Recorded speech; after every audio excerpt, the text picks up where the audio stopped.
Oh, hello mga guys. Ayan, yung mga inani ko na tanim ko sa bukid. May sitaw, hindi pa na ano yan. Binibilad ko sa araw. Yan yung munggo.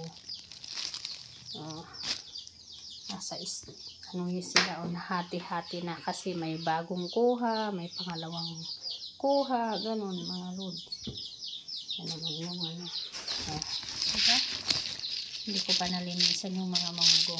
Ayan, kadyos. Yan, patani. Tatanim ko yan, patani yan. Yan o. Mga tanim ko. Ito yung ano, may sitaw.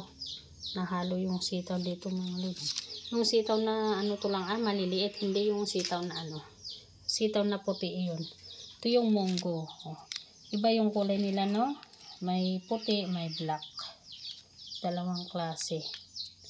Ito naman, nabilad na sa araw, kaya ganyan, Dahil sa munggo, pag-ani ko, kaya ganyan yung kamay ko. Makati kasi yung ano, yung munggo, mga lods. So, makati pag nag-ani ka yung munggo, ganyan ang napapala, Yung mga kamay natin, ganyan na. Kasi sobrang kati.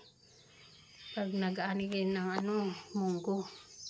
Makati yung dahon niya mga lods.